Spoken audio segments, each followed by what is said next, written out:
welcome to 724 Politics, a special edition for the Oyo State local government elections. Today on the program, I'm being joined by the president of one of the leading socio-cultural organizations in Ibadan municipality, the Ajorosun Club. I say the Ajorosun Club because it is the one and only, the Ajorosun Club president, Alhaji Abiola Ali. Thanks for joining us on the program today. Thank you for having me. How do we get those who have voices in the communities, like the Ajorosun Club and other socio-cultural organizations across the state now, to get actively involved in community political conscientization and mobilization? Well, in politics economy equation, politics is greater than economy. True. If you don't get your politics right, you can never get your economy right. Because the people that are controlling the economy are the politicians. So if there is instability within the political circle, you can never have a virile economy. You can never have it. So you must sort out your politics before you can get your economy right. So that is very, very important. For these socio-cultural clubs, we are not too loud on our political affiliations. But that's not to say that we don't also play politics. We don't play politics. We are non-religious, non-partisan.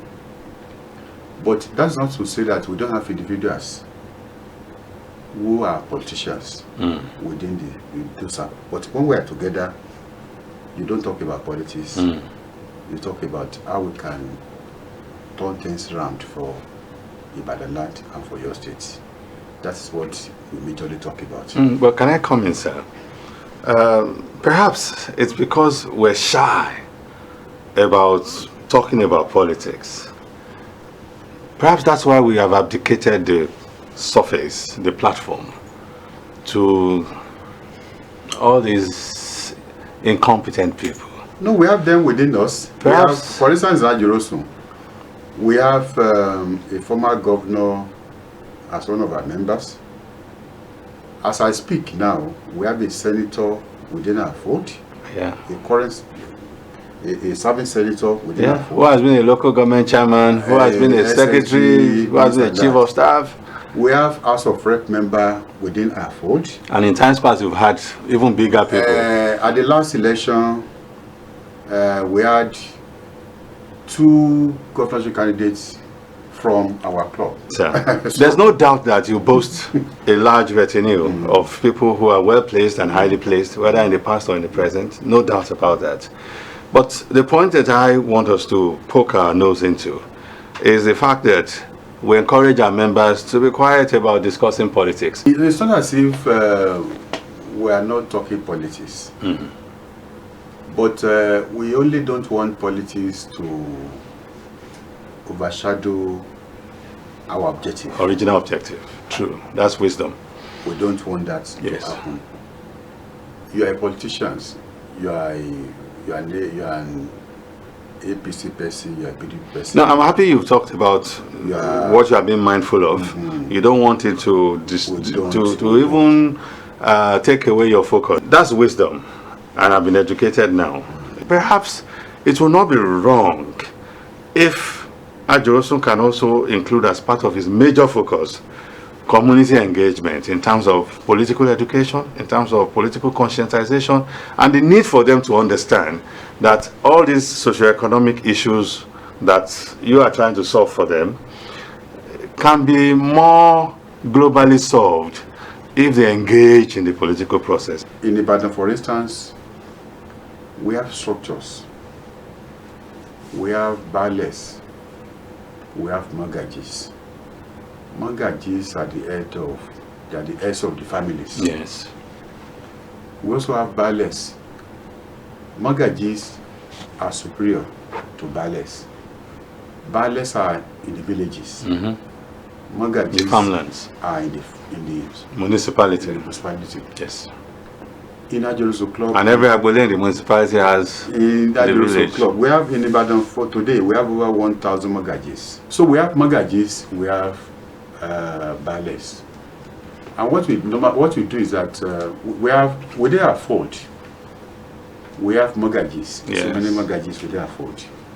Across the cultural clubs, we have magajis. Yes. We have ballets. These ballets and magajis, Yes. they are our mouthpiece in those communities. We come together as a group under CCI to talk about it. Okay. To talk about it, and we give the assignment to magajis and ballets because they own their compounds, they own their communities. They are the ones that will go to the community to call their own meetings and talk to their own people.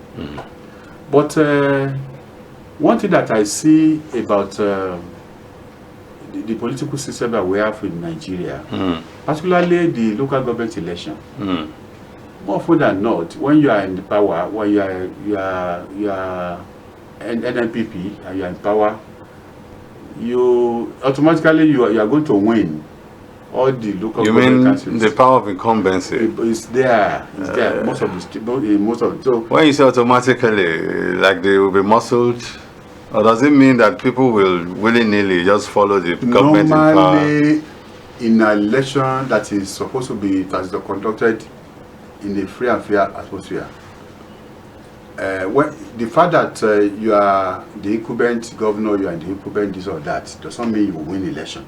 True. People don't like you. You may not win, but you see a situation where you are the incumbent governor.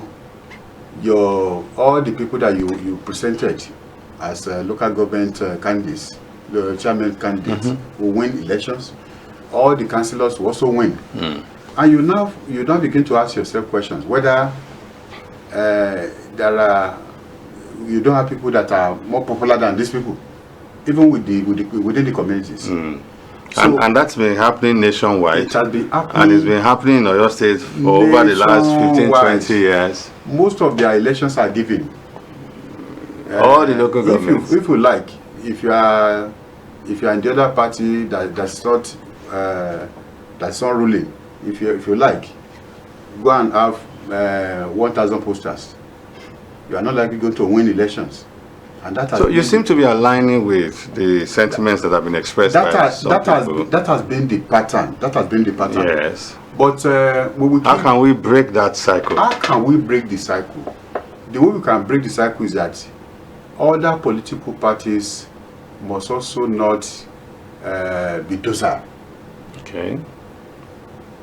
People assume that once you are a candidate of the ruling party, you are not going to win election. Once you are not, going to lose. You are not going to lose election, and that's not supposed to be. They should fight that assumption. We should fight it. That's what you're saying. You were talking the other time. You said powers are not served a la carte. You have to fight for power. Yeah. It's not easy. It's not going to be easy. But somebody must break the chains. Somebody must break the chains. If I'm so popular in my area, who says I cannot win my area? But why do you think the other political parties over the years, I mean in the last 20 years particularly, there used to be active engagement, but in the last 10-15 years it seems to have slowed down? Why do you think it's because they seem to have thrown in the towel even before the commencement of the contest? Number one, the election umpire is not national. It's the state. Nominated by the state. It's the state. So, and more often than not, they will do the biddings of the states that give them job. So it's like they give them. But aren't there other parties in the state houses of assembly where the nomination of this OISEC chairman or the chairman of Lagos State Electoral Commission or Ogun State, where the nomination will be approved? They have other political parties also in those parliaments. But they are not in the majority. They are in the minority, and the majority will have their say, but majority will have their say, majority will have their way. In a democracy. In a democracy. And that has been the pattern. But we don't even seem to hear their voice, even in the house. We don't most often than not, when they are in the house, they don't want to hurt anybody because to ruffle feathers. they are not even there. Most of them are not there to serve their people. Most of them are there to serve their pockets. So whether you belong to a minority party or not, normally when you are there, you are supposed to. People are supposed to know that you are there. People are supposed to hear you all the time. But more often than not, they don't want to talk. Most times they buy them over when they want to make critical decisions in the house. So that has been the issue that we have in Nigeria. That has been the issue, and that is why what you find in state A Nigeria is what you are going to find in state B. The same pattern. It's nationwide. It's nationwide. Yes. The same pattern. But how can we change the narrative? The narrative. How can we change the narrative? Yeah. That's what this conversation is all about. I think we have to rejig the constitution of Nigeria. We have to ensure that the election into the local government administration is conducted by INEC. Okay. If INEC conducts the election, perhaps we are going to be a semblance of free, fair, and credible elections in those local or maybe a semblance of independence. Because where we are not growing as a nation, where we are not developing as fast as we should, is because our local government are not performing their responsibility, their civil responsibility. They are not performing their functions very well. That is where we are today. We're building on emptiness. So that gap is there. That gap is there. Because you have mentioned INEC. Yes. Being required statutorily to organize to organize local government elections. That's one. What other things? Then number two, the other parties. We know you are not going to sit at home and people are going to bring power to you. No, you have to fight for power. Other parties must fight for power. Most of these politicians, when they are looking for votes, they can do anything for that moment. But when they get to that office, they may not even allow you to see them again. Yeah, because they paid for the service you rendered. They paid for the service you rendered. So why do I have to collect money from you? Because I want to perform my civic responsibility. Or because I even want to determine the destiny of my community. My community. Why do I need to collect money from you? I don't need to collect money from you. I need to look at the people that are presented themselves for elections. Okay, what has this person done? What has been the accident of this person? What is this person doing now? When you know what the person has done before and what the person is doing currently, you'll be able to determine or project into what that person will do. Is likely to do. All things being equal. So, meaning that the people that are voting too must vote with their conscience. Yes, I mean, this is a brilliant way you have captured it. I mean, you are educated, exposed, experienced, so you could articulate this kind of brilliant position. But you would agree with me that this is lacking in our communities. And as long as those people in our communities are the ones that will determine the outcome of the people put in governance, it's important for people like you and I to get involved in getting them conscientized and properly orientated. And that's why we're saying those who still have a voice, like sociocultural organizations, how can we get them to make this as part of their mission statement? Well, anything and everything that we're doing, if we don't get our politics right, we are joking. We're joking. We're joking. We must get our politics right. True. We are where we are today because of the level of our politics in Nigeria. Yeah. And so for all the sociocultural clubs, for all the associations, we must appeal to the conscience of the voters. Actively. Actively. We must not leave to the politicians. Politicians, majority of them deceive the voters. So we must not leave it to them. We must see, in fact, it will also help our interventions if we get involved. It will help our interventions. Your socio-economic interventions. Yes. So it's our responsibility to also ensure, even at the CCI level, to make sure that we talk to our people. We let them know that whatever they do today will determine what their tomorrow will be. Will be determine what the tomorrow of their children will also be. If you put a wrong person there, if you vote a wrong person in the position of power, it will come back to haunt you as an electorate. So we have a responsibility in that area, and yes, we have been doing something before. We need to also up our game. Yes. In that particular regard, talk to the people, let them know that what they want to do is their future. What you said now is what a lot of people have been saying for more than 3 decades, and things seem to be getting worse. So, which means at some point, the messages were no longer resonating with the people. So we're telling them, oh, don't enjoy your future. They don't even believe they have a future in many regards now. People are feeling so much despondent and hopeless that they can't even see that picture you're showing them. So isn't there a sense in which one could say we need to change the narrative? We need to change the way we are presenting the messages to them to let them realize that, look, you are not helpless. Because our people feel they are helpless. That no matter what we do, the politicians will still do what they will do. No, things are changing. Oh, really? You think so? Things are changing. Okay. Before now, our people were not well structured. But today, we have some sort of structures. And if we maintain the structure very well, tomorrow will be better for us. For instance, we have, even the market women, we have several structures within the market circle now. True. That will, if properly maintained, properly nurtured, tomorrow will be better for all of us. But these structures were always there, although I admit that they've been replicated even more widely now. I mean, in 1979, the NURTW chapters are not as many as we have today and all of that. So the structures have always been there, and they've been working on the side of the people. But along the line, during military rule particularly, there were infiltrations into these structures. And that seems to have whittled down whatever positive pursuits many of these organizations are pursuing now.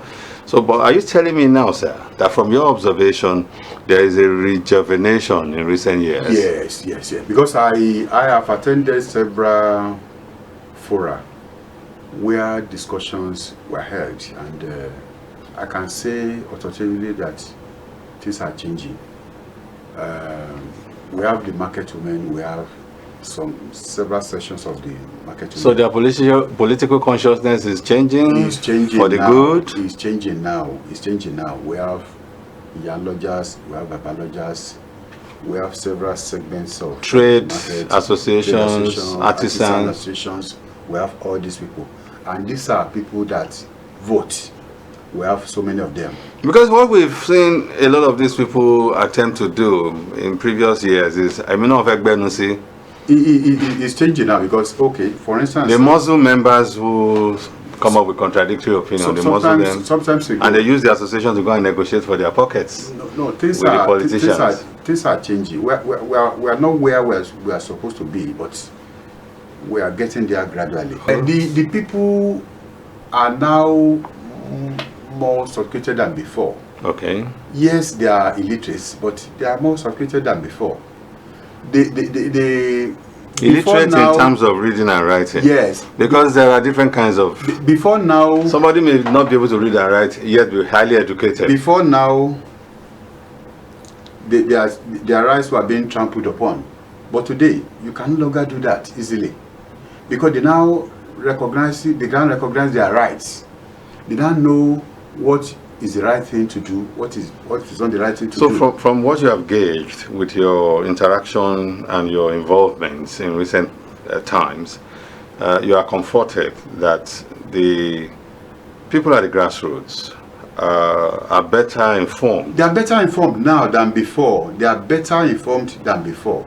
Now, and if we continue this way, yes, we have a better future in Nigeria. Do you see this education and this assertiveness that you witnessed at the House of Assembly recently Do you see it being translated into the electoral process, the local government election? Yes. So if we maintain that level of engagement, things will be better for us. So things are changing? Things are changing now. Because people are beginning to wake up to their rights. They know what their rights are now, and they are ready to fight for their rights now. But someone told me here at the same context that because people are hungry because of impoverishment, financial and material impoverishment, that a lot of people are despaired and despondent and have abdicated concerns of politicking and electioneering. No. Things are changing. Things are changing. You know, before now... I'm excited to hear this. You know, things are changing now. Before now, people had this lackadaisical attitude. Yes. To issues of politics, to issues of economy. And governance. Because they were averagely okay that time. Now, all of us can see that whatever we do, our destinies are in our own hands now. So whether you know about politics or you know about governance, you know about administration, you just have to wake up. You just have to talk. You need to voice out your grievances now. So people have realized that they have to talk. It's not like before. If the politicians are not doing what is right, we're supposed to talk. We're supposed to. They are not the wisest. There are some of us that are better off than them. And so if we don't talk, they lead all of us into the bush. Yeah. So we need to talk. And it's also euphoria of office sometimes may not even make you to focus yourself properly. True. Somebody must focus them properly. To regulate you. To regulate them. You never thought you could ride a 160 million naira Jeep in your life. And not to suddenly somebody bought a 160 million naira Jeep for you. And you now see yourself as... and there's a fleet of 160 million naira Jeeps at your beck and call. At your beck and call. And you see yourself as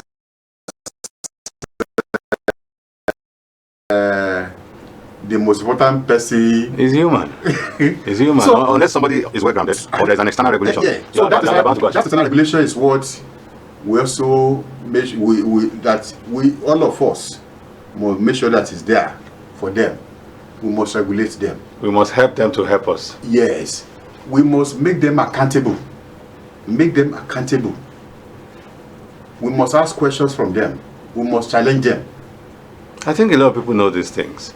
But I think the challenge the society has been facing is people feel their resources, their time, their money, their energy, and so on and so forth, is best utilized for their own personal gain rather than societal gain. But if you do that, you can do that in the short run. In the long run, even the little that you think you have acquired, these people will not allow you to enjoy it if you don't take part. If you don't take part, you don't intervene. So if you deploy, are you saying that if you deploy a quantum of your resources to societal development, you're also helping yourself? Is not altruistic? No, you are also helping yourself. You are helping yourself by doing so. You are helping yourself by doing so. One thing I'm learning from you now is persistent focus. It's persistent focus. Because what we have had in the past, it's not as if we've not had people come up in the past to try to see how we can ameliorate or mitigate all these disasters we witness around us. But by the time they make one or two moves, they get tired and they fizzle away. So now I'm learning that people should see it as a persistent exercise. Until it's like a football match. Until the last whistle is blown, the match has not ended. And that's the way we should see it. We must be persistent. We must be resilient. Resilience. It is very, very important. We have to rise up as a people against people that are not supposed to lead us. We deserve good leaders in Nigeria. We deserve good leaders in the local government levels. We deserve good leaders in the states. And for those people to emerge, we must have a hand in it. We must produce good leaders who can lead us to the promised land of economic stability in Nigeria. So thank you very much for this opportunity. Thank you, sir. And I want to say that the station will continue to grow from strength to strength. Amen. I pray that all your efforts will not be in vain. Amen. You will continue to wax stronger and stronger by the day. Amen. Thank you very much. God bless you. Amen. Amen. And on that very positive and progressive note, I want to appreciate our viewers also for being part of the session. The conversation is still ongoing until 4th of May, when the election will be officially closed, I want to believe. We'll still keep talking about the issues that are germane to improving the electioneering process, as well as to get us to move towards a positive outcome. Thank you for staying with us, our viewers.